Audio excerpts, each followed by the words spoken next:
Hello, good morning all of you. कैसे हो सारे स्टूडेंट। मैं सोनी भारद्वाज आप लोगों के सामने फिर से एक नया टॉपिक लेके।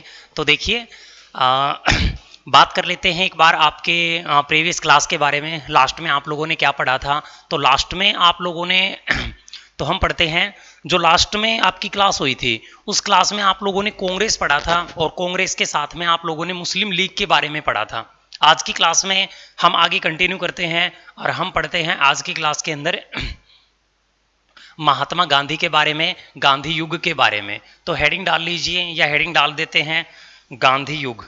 तो आज की क्लास में आप पढ़ने वाले हो गांधी के बारे में। तो मैं हेडिंग डाल देता हूं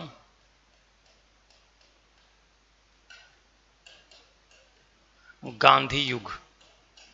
हम पढ़ेंगे महात्मा गांधी युग, आपके राष्ट्रपिता के बारे में। तो देखिए मैं आपको इसको पढ़ाने से पहले एक बात बता देता हूं सभी स्टूडेंट को।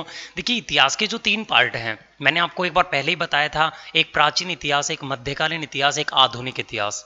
तो प्राचीन इतिहास में जितना इंपॉर्टेंट अशोक है जिसको महान बोला गया है, उतना ही इंपॉर्टेंट मध्यकालीन इतिहास में अकबर है जिसको महान बोला गया है, और उतना ही इंपॉर्टेंट आधुनिक इतिहास का महात्मा गांधी है। इन तीनों से डेफिनेटली आपके एग्जाम में क्वेश्चन बनते हैं, तो आप इसको पढ़ोगे। ये भी अपने आप में महान है इसीलिए इनको महात्मा गांधी कहा गया है। तो देखिए इनको बिल्कुल शुरुआत से पढ़ते हैं। तो जो महात्मा गांधी है, महात्मा गांधी का जन्म, तो हम पढ़ते हैं महात्मा गांधी का जन्म 1869 में हुआ था। और ये कहाँ पे हुआ था तो लगभग सभी स्टूडेंट को पता होगा। इनका जन्म गुजरात के पोरबंदर में हुआ था। इनका जन्म गुजरात के पोरबंदर नामक स्थान पर हुआ था। इसके बाद हम पढ़ते हैं इनके पिता का नाम। इनके पिता का नाम, इनके पिता का नाम था करमचंद गांधी। इनके पिता का नाम था करमचंद गांधी। इसके बाद हम पढ़ते हैं इनकी माता का नाम। इसके बाद हम पढ़ते हैं इनकी माता का नाम था पुतली बाई। इनकी माता का नाम था पुतली बाई। इसके बाद हम पढ़ते हैं इनकी पत्नी का नाम। इनकी पत्नी का नाम था कस्तूरबा गांधी। इनकी पत्नी का नाम था कस्तूरबा गांधी। इनकी पत्नी का नाम था कस्तूरबा गांधी। इसके बाद हम पढ़ते हैं इनके बेटों के बारे में। इनके बेटे के बारे में तो हम पढ़ते हैं इनके 4 बेटे थे। जिन चारों बेटों के नाम थे हम पढ़ते हैं मणिकलाल,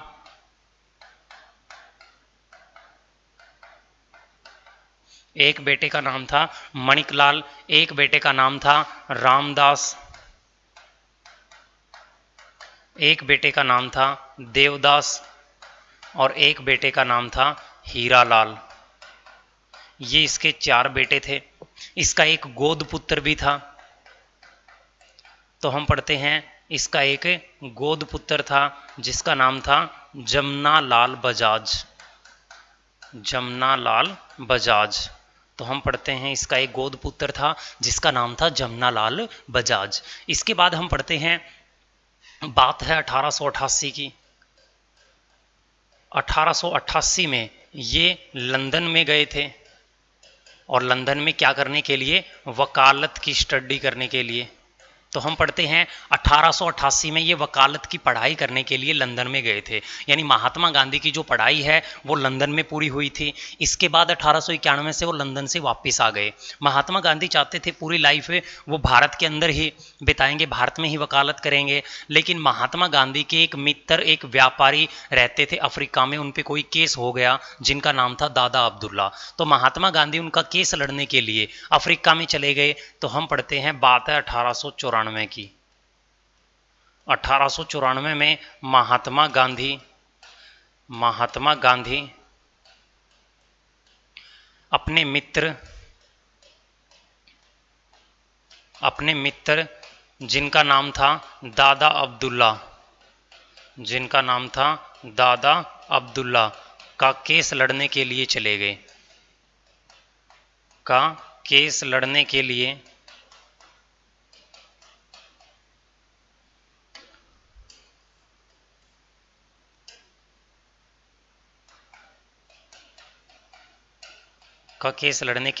अफ्रीका चले गए। तो हम पढ़ते हैं महात्मा गांधी अपने मित्र दादा अब्दुल्ला का केस लड़ने के लिए अफ्रीका में चले गए। अब देखिए अफ्रीका में जाके एक ही क्वेश्चन आप लोगों के लिए बनता है, मैं बोल के बता देता हूँ थोड़ा सा। जैसे ही महात्मा गांधी अफ्रीका में गए तो उस समय अफ्रीका में रंग भेद आंदोलन चला हुआ था गोरे और काले लोगों के बीच में। अब हुआ क्या, महात्मा गांधी ने फर्स्ट एसी की टिकट ले ली और ट्रेन में सफर करने लगे। तो वहां पे पीटर मैरिजबर्ग नामक रेलवे स्टेशन के ऊपर कुछ गोरे लोग ट्रेन के अंदर चढ़े और उन्होंने देखा महात्मा गांधी भी हैं। तो जो महात्मा गांधी एशिया की नस्ल से हैं और एशिया की नस्ल काली नस्ल मानी जाती है, तो हम वहां पे पढ़ते हैं उन गोरे लोगों ने क्या किया, महात्मा गांधी को ट्रेन से नीचे कर दिया, यानी नीचे उतार दिया। तो महात्मा गांधी को बुरा लगा और महात्मा गांधी ने वही पीटर मैरिजबर्ग नामक रेलवे स्टेशन पर काले लोगों का नेतृत्व किया, यानी रंग भेद आंदोलन का नेतृत्व किया। और वहां पे पहली बार महात्मा गांधी ने आमरण अनशन यानी भूख हड़ताल का प्रयोग किया और वहां पे कोशिश की उस आंदोलन को सफल बनाने की। इसलिए आज भी अफ्रीका के पीटर मैरिजबर्ग नामक रेलवे स्टेशन पर महात्मा गांधी की प्रतिमा बनी हुई है। तो हम पढ़ते हैं महात्मा गांधी ने अफ्रीका में पहली बार, तो हम पढ़ते हैं महात्मा गांधी ने अफ्रीका में पहली बार भूख हड़ताल यानी आमरण अनशन का प्रयोग किया। पहली बार आमरण अनशन का प्रयोग किया, आमरण अनशन का प्रयोग किया, पहली बार आमरण अनशन का प्रयोग किया था। तो ये हम महात्मा गांधी में पढ़ते हैं। अब महात्मा गांधी में पढ़ने का इंपॉर्टेंट क्या है वो देखिए। तो हम महात्मा गांधी में पढ़ते हैं महात्मा गांधी 9 जनवरी 1915 को भारत लौटे या भारत आए। इसी दिन क्या बनाया जाता है, भारतीय प्रवासी दिवस। इसी दिन भारतीय प्रवासी दिवस के रूप में मनाया जाता है। इसी दिन भारतीय प्रवासी दिवस, जिसको नॉन रेजिडेंट इंडियन डे बोला जाता है, नॉन रेजिडेंट इंडियन डे बोला जाता है, भारतीय प्रवासी दिवस के रूप में भी मनाया जाता है इसे वर्तमान में। अब महात्मा गांधी को हमें पढ़ना क्या होता है, क्योंकि महात्मा गांधी को उसके आंदोलनों की वजह से महात्मा गांधी को जाना जाता है। तो देखिए हम पढ़ेंगे महात्मा गांधी के आंदोलन, क्योंकि उनके आंदोलनों की वजह से ही उन्हें जाना गया है। तो महात्मा गांधी के स्वतंत्रता आंदोलन एक बार मैं लिख देता हूं।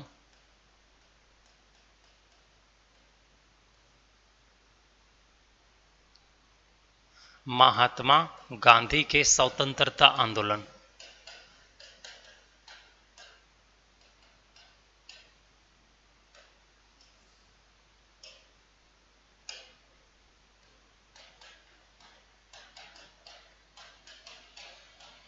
महात्मा गांधी के स्वतंत्रता आंदोलन। तो देखिए महात्मा गांधी ने जो स्वतंत्रता आंदोलन थे वो 2 तरीके के आंदोलन किए थे। नंबर 1 आंदोलन तो थे महात्मा गांधी के रीजनल मूवमेंट, जिनको बोला जाता है क्षेत्रीय आंदोलन। महात्मा गांधी ने क्या किए थे, क्षेत्रीय आंदोलन किए थे। जो और दूसरे जो महात्मा गांधी के आंदोलन थे वो थे ऑल इंडिया मूवमेंट, जिनको बोला जाता है अखिल भारतीय आंदोलन, जिनको बोला जाता है अखिल भारतीय आंदोलन।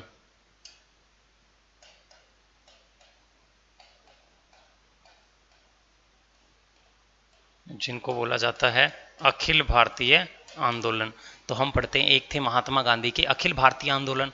क्षेत्रीय आंदोलन में कौन से थे, तो सबसे पहले हम पढ़ेंगे चंपारण सत्याग्रह। चंपारण सत्याग्रह। और जो ये चंपारण सत्याग्रह था ये कब किया गया था, 1917 में। दूसरा जो आंदोलन था वो था महात्मा गांधी का अहमदाबाद मजदूर मील आंदोलन। अहमदाबाद मजदूर मील आंदोलन। मील आंदोलन। अहमदाबाद मजदूर मील आंदोलन जो कब किया गया था, 1918 को, अहमदाबाद मजदूर मील आंदोलन। और तीसरा जो आंदोलन था इसका नाम था खेड़ा सत्याग्रह। खेड़ा सत्याग्रह। और जो ये खेड़ा सत्याग्रह था ये कब किया गया था, 1918 में ही।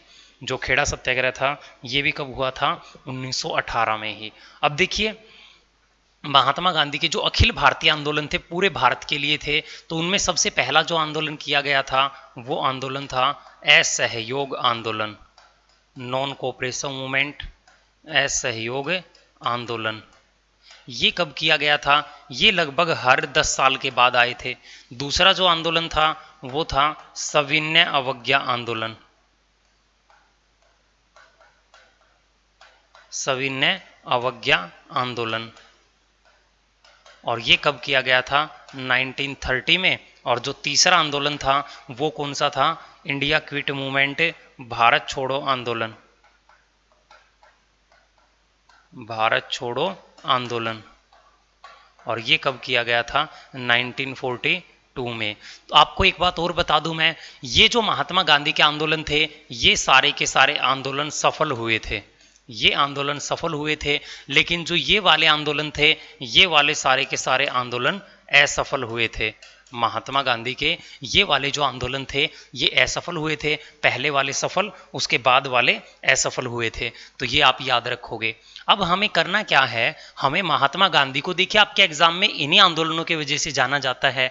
आपको क्या करना है? महात्मा गांधी के ये सारे के सारे आंदोलन पढ़ने हैं। आप यहां से लेके तीनों, ये क्षेत्रीय आंदोलन, तीनों ये अखिल भारतीय आंदोलन, इन सभी को आज की क्लास में एक एक करके पढ़ेंगे और इनसे समझेंगे कौन से क्वेश्चन हैं। तो यहाँ पे समझना सुनना भी होगा आपको और साथ में नोट डाउन भी करना होगा। तो स्टार्ट करते हैं महात्मा गांधी का चंपारण सत्याग्रह।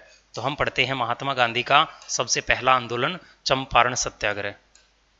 हेडिंग डाल देता हूं, चंपारण सत्याग्रह।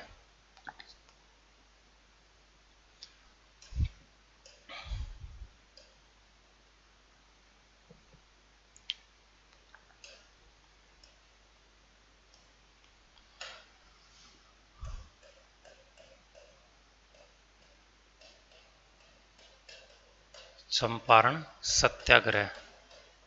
तो हम पढ़ेंगे चंपारण सत्याग्रह के बारे में। तो देखिए जो ये चंपारण सत्याग्रह था अभी अभी बताया था, कब हुआ था? 1917 में। अब ये चंपारण सत्याग्रह था क्या, बस आपको यही समझना है। तो देखिए जो ये चंपारण सत्याग्रह था इसमें क्या था? इस समय बिहार में, ये चंपारण कहाँ पड़ता है? बिहार में पड़ता है। तो हम पढ़ते हैं ये चंपारण पड़ता है बिहार में। इस समय बिहार में के चंपारण में एक कृषि पद्धति लागू कर दी अंग्रेजों ने। अंग्रेजों ने एक कृषि पद्धति लागू कर दी और इस कृषि पद्धति का नाम क्या था? 3 कठिया कृषि पद्धति, 3 कठिया कृषि पद्धति। तो इस कृषि पद्धति का नाम था 3 कठिया, जिसके तहत किसानों को भूमि के 3/20वें हिस्से पर, इसके तहत किसानों को क्या करना पड़ता था? इसके तहत किसानों को भूमि के 3/20वें हिस्से पर, भूमि के 3/20वें हिस्से पर नील की कृषि करना अनिवार्य था, नील की कृषि करना अनिवार्य था, नील की कृषि करना जरूरी था। अब ये आंदोलन को गौर से समझने की कोशिश करिए। तो देखिए एक बार आपको समझा देता हूं थोड़ा सा।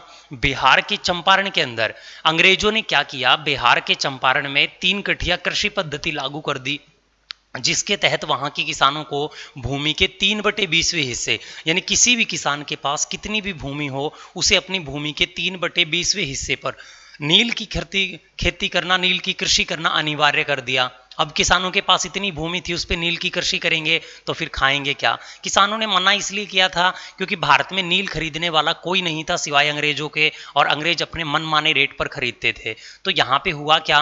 किसानों ने नील की कृषि करने से मना कर दिया और इन किसानों की तरफ से जो नेतृत्व कर रहे थे उनका नाम था राजकुमार शुक्ला, राजकुमार शुक्ला। अब राजकुमार शुक्ला ने क्या किया? तो हम पढ़ते हैं जो राजकुमार शुक्ला थे, इन राजकुमार शुक्ला ने क्या किया? इनविटेशन कार्ड दे दिया। इन्होंने आमंत्रित कर दिया किसको? महात्मा गांधी को। इन्होंने आमंत्रित कर दिया महात्मा गांधी को और महात्मा गांधी ने इस आंदोलन का नेतृत्व किया और नेतृत्व करके इस आंदोलन को सफल बना दिया। तो हम पढ़ते हैं महात्मा गांधी ने इसका नेतृत्व किया और इस आंदोलन को सफल बना दिया। अब जैसे ही महात्मा गांधी ने सफल बनाया तो यहाँ पे महात्मा गांधी से मिलने के लिए, तो हम पढ़ते हैं महात्मा गांधी से मिलने के लिए रविंद्रनाथ टैगोर आए। महात्मा गांधी से मिलने के लिए रविंद्रनाथ टैगोर आए और रविंद्रनाथ टैगोर ने क्या किया, महात्मा गांधी को, रविंद्रनाथ टैगोर ने महात्मा गांधी को एक उपाधि दे दी और वो क्या थी, महात्मा की। उन्होंने एक उपाधि दे दी और वो उपाधि ही क्या थी, महात्मा की। तो याद रखेंगे महात्मा की उपाधि ने किस आंदोलन में मिली थी, चंपारण सत्याग्रह में। अब गौर से सुन लीजिए। तो देखिए चंपारण सत्याग्रह में राजकुमार शुक्ला के आमंत्रण करने पर महात्मा गांधी पहुंचे कहां पे, चंपारण में। और यहां पे महात्मा गांधी ने नेतृत्व किया और लगभग इस आंदोलन को सफल बना दिया। अब सफल बनते ही जो रविंद्रनाथ टैगोर थे उन्होंने क्या किया, महात्मा गांधी को एक उपाधि दे दी महात्मा की। अब आपके एग्जाम में आपसे कई बार ये पूछ लिया जाता है महात्मा गांधी को महात्मा की उपाधि किसने दी और किस आंदोलन में दी। तो ये सारे क्वेश्चन आपके क्लियर हो चुके हैं। इसके बाद आगे नेक्स्ट करते हैं और हम पढ़ते हैं नेक्स्ट आंदोलन के बारे में जो मैंने अभी अभी आप लोगों को लिखवाया था। और वो नेक्स्ट आंदोलन कौन सा लिखवाया था, अहमदाबाद मजदूर मील आंदोलन। तो हम पढ़ते हैं यहाँ पे अहमदाबाद मजदूर मील आंदोलन।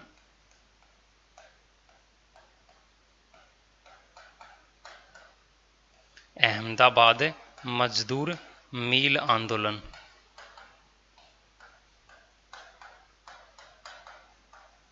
अहमदाबाद मजदूर मील आंदोलन अभी अभी बताया था ये कब हुआ था, 1918 के अंदर। अब ये आंदोलन क्या था, तो एक बार गौर से सुन लीजिए। देखिए इस समय जो अहमदाबाद था, अहमदाबाद में क्या हुआ, अहमदाबाद में जो ये मील है ये अंग्रेजों की मील नहीं थी, ये भारतीय पूंजीपतियों की मील थी। और इस समय हुआ क्या, अहमदाबाद के अंदर प्लेग की बीमारी फैल गई जिसकी वजह से मील के जितने मजदूर थे उन मजदूरों के जो बच्चे थे हॉस्पिटल में एडमिट हो गए। सारे के सारे मजदूर पहुंचे मील के मालिकों के पास और जाके कहा उन्हें हमें मुआवजा दे दीजिए, हमारे बच्चे हॉस्पिटल में एडमिट हैं। लेकिन मील मालिकों ने क्या कहा, इनको मुआवजा देने से साफ इनकार कर दिया। और जैसे ही इनको मुआवजा देने से साफ इनकार किया गया तो यहाँ पे इन मजदूरों का जो नेतृत्व किया वो महात्मा गांधी ने किया। और गौर करें भारत में पहली बार भूख हड़ताल का प्रयोग, आमरण अनशन का प्रयोग अहमदाबाद मजदूर मील आंदोलन में किया गया था महात्मा गांधी के द्वारा और इसे सफल भी बनाया था। अब देखिए यहाँ पे हम इनके कुछ क्वेश्चन लिखते हैं। सबसे पहले तो एक क्वेश्चन आपको याद रखना पड़ेगा, वो क्वेश्चन ये याद रखना है, ये भारतीयों का भारतीयों के खिलाफ आंदोलन था। ये भारतीयों का भारतीयों के खिलाफ आंदोलन था। भारतीयों का भारतीयों के खिलाफ आंदोलन था।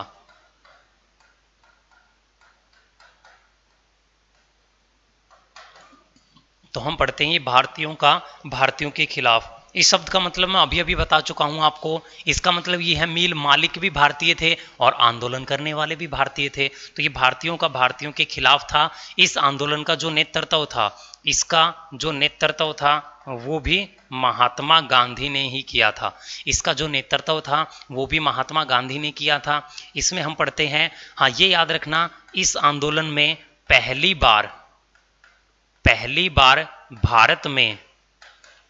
बार भारत में भूख हड़ताल का प्रयोग किया गया। पहली बार भारत में भूख हड़ताल का प्रयोग किया गया और इस आंदोलन को सफल बना दिया गया। तो हम पढ़ते हैं पहली बार इस आंदोलन में भूख हड़ताल का प्रयोग किया गया और इस आंदोलन को सफल बना दिया गया। इसके बाद हम पढ़ते हैं महात्मा गांधी का अगला आंदोलन, जिस आंदोलन का नाम क्या है, खेड़ा सत्याग्रह। तो हम पढ़ते हैं महात्मा गांधी का अगला आंदोलन, जिस आंदोलन का नाम है खेड़ा सत्याग्रह।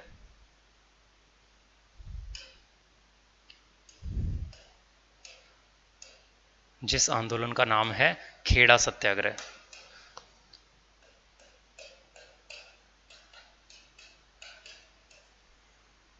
खेड़ा सत्याग्रह। और खेड़ा सत्याग्रह कब हुआ था, 1918 में। यह आंदोलन क्या था, तो देखिए ये जो खेड़ा नामक स्थान है ये कहाँ पड़ता है, गुजरात में।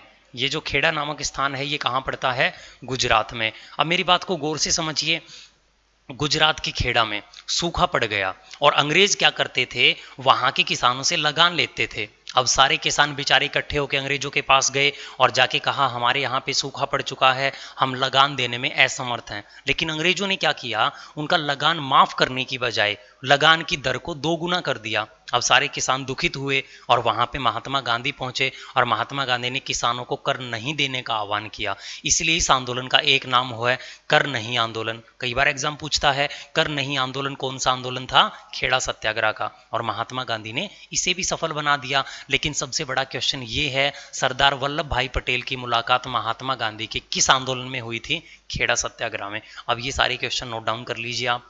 तो हम पढ़ते हैं, ये खेड़ा है गुजरात में, और गुजरात में सूखा पड़ जाने की वजह से, सूखा पड़ने की वजह से, सूखा पड़ने की वजह से अंग्रेजों के सामने, सूखा पड़ने की वजह से अंग्रेजों के सामने लगान माफ करने का विषय रखा, लगान माफ करने का विषय था। लेकिन यहाँ पे लगान की दर को 2 गुना कर दिया गया। और हम पढ़ते हैं, इसका जो नेतृत्व था, इसका नेतृत्व महात्मा गांधी ने किया था, इसका नेतृत्व महात्मा गांधी ने किया और इस आंदोलन को सफल बनाया। हाँ, ये भी याद रखोगे, इस आंदोलन को कर नहीं आंदोलन कहा जाता है, कर नहीं आंदोलन। तो आप याद रखोगे, इस आंदोलन को कर नहीं आंदोलन भी कहा जाता है, इस आंदोलन को कर नहीं आंदोलन भी कहा जाता है। इसके बाद आप याद रखोगे, इस आंदोलन में महात्मा गांधी की मुलाकात, इस आंदोलन में महात्मा गांधी की जो मुलाकात है वो किन से हुई थी, सरदार वल्लभ भाई पटेल से। महात्मा गांधी की मुलाकात सरदार वल्लभ भाई पटेल से हुई थी। महात्मा गांधी की जो मुलाकात